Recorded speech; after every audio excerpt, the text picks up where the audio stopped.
How did Scarlord go from 10K daily YouTube views to over 100K views each day? Find out.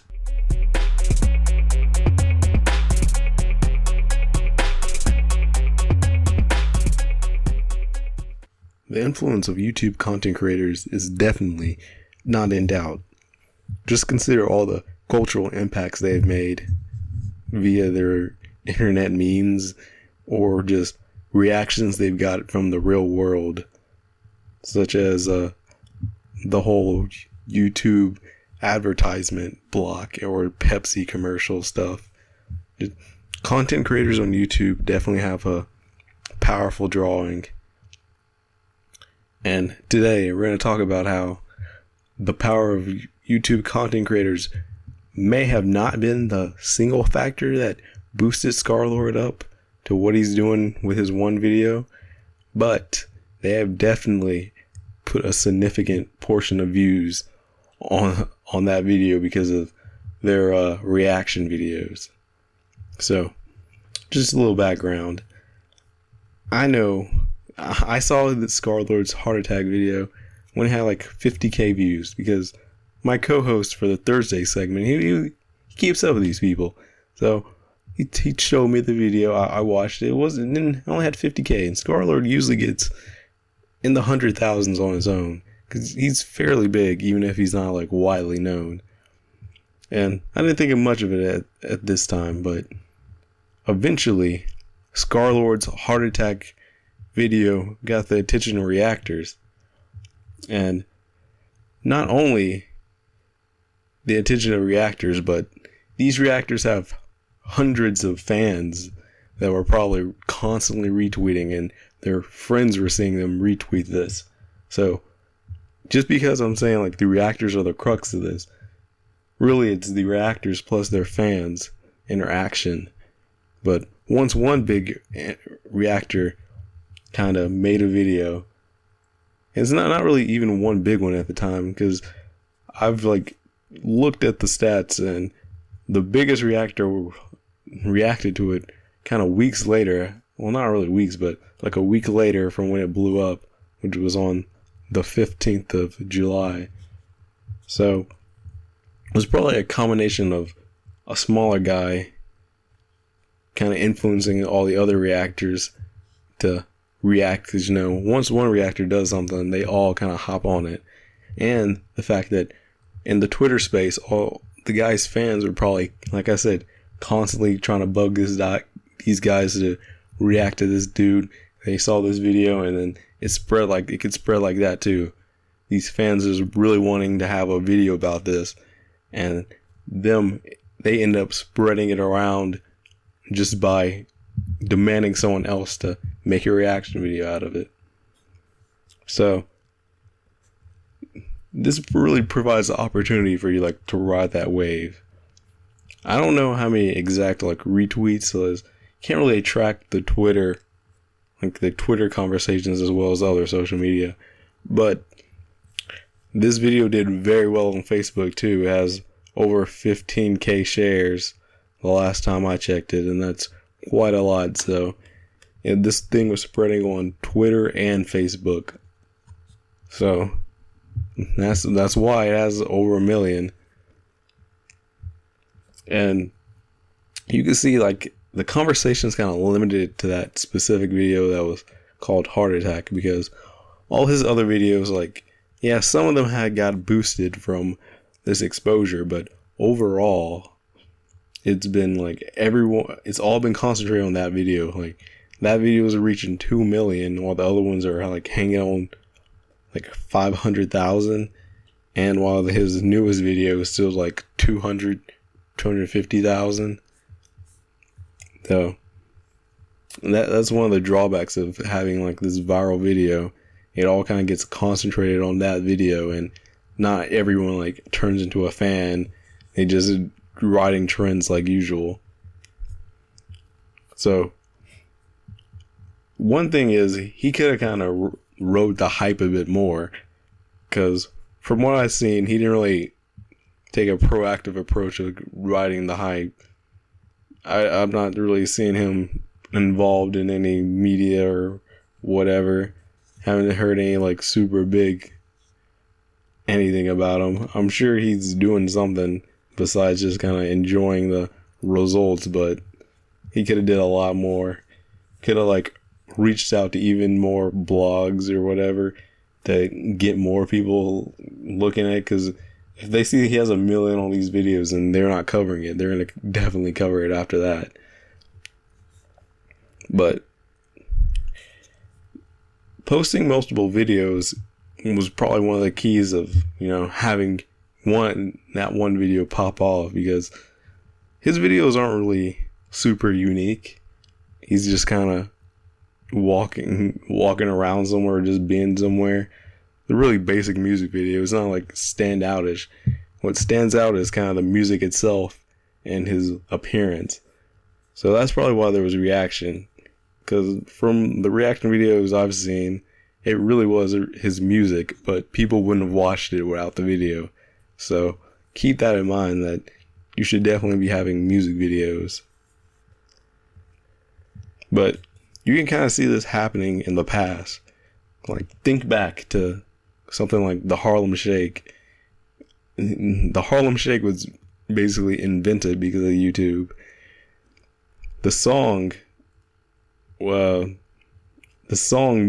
have gotten as popular without Filthy Frank making a video using it, and then people ended up making a whole trend out of doing it just because of how like the song setup was.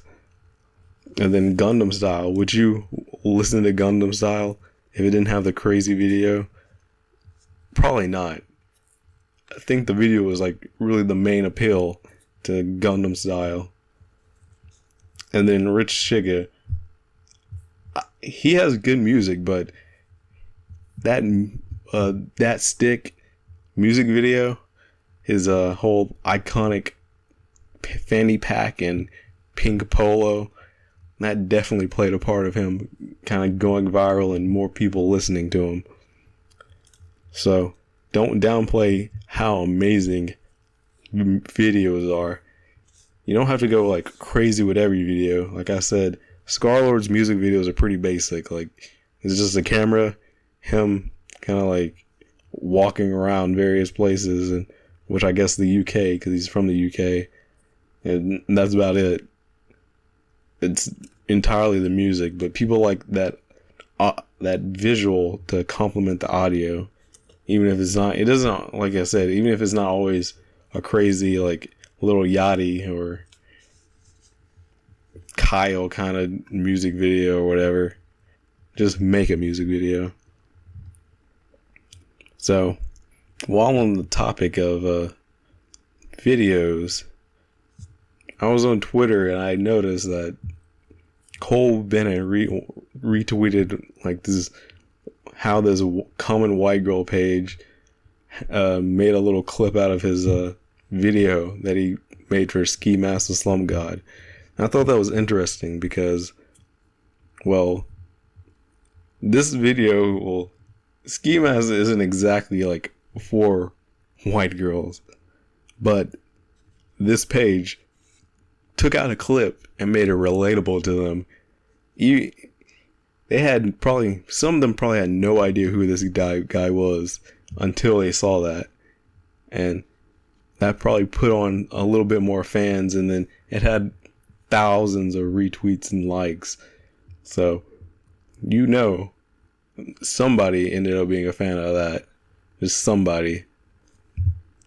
And I was thinking, maybe on your own, you could kind of engineer these by like crowdsourcing it to your friends and picking out something funny or like their reaction. Because, sometimes you're sitting around and they'll say like, compare something in your video or in a video in general. They'll compare it to something else or like related to an experience. And you can just clip that out, kind of have it there, and even kind of promote it to that like specific demographic and see if it goes anywhere. So that could be something.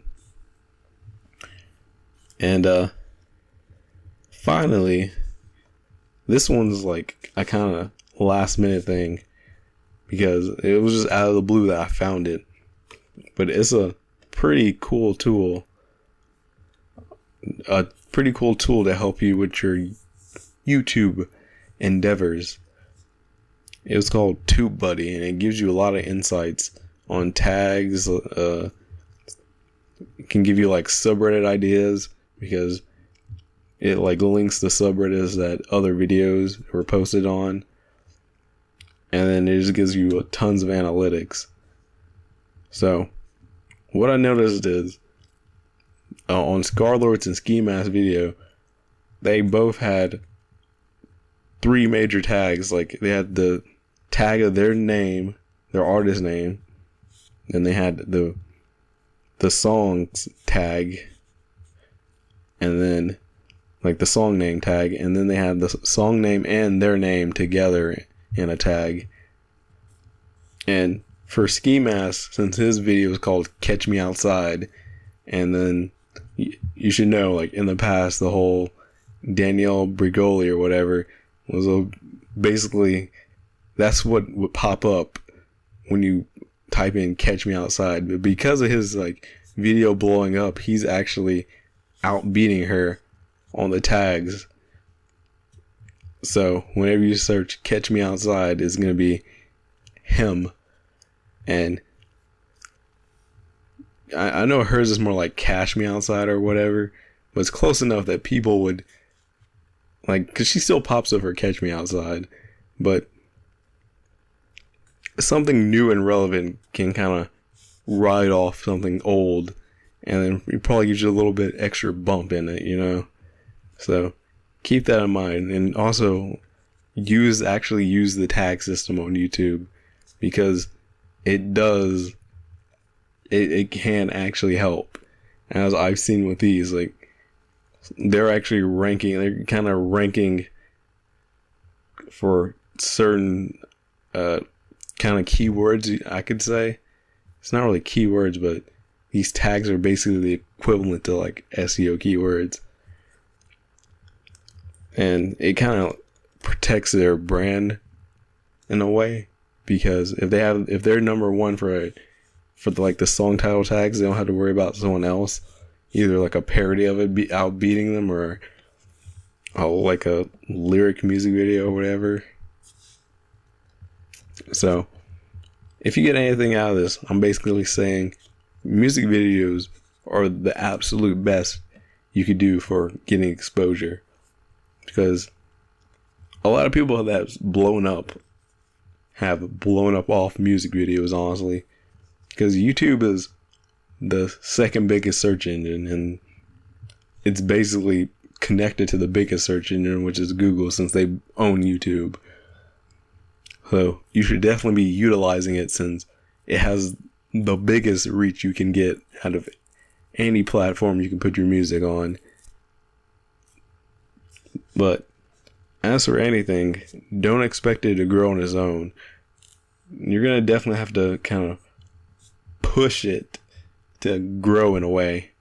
Like, marketing is an essential part of getting out there. And if you're not getting in front of people's faces, you're not going to go anywhere. So don't expect something to just grow without you putting any effort into watering the little plant. But if you want more of this kind of content about videos, like music videos, just follow me on Twitter at CamDBowles. That's CamDBowles. And just tell me that, like, oh, I want more stuff about music videos, because especially at the start, I'm gonna have like a lot of different type of videos, well, different Marketing Monday videos, well, videos and podcasts about many different topics. But focusing on music videos can be good, especially since I have a bit of other ideas about how to excel with music videos. But we'll just see. So see ya next Monday what the next topic is probably going to be about analytics and why you should not be faking any kind of social media following, buying plays, or doing the dumb follow-unfollow stuff, because how that ruins your analytic capabilities. So that's next time. See you then.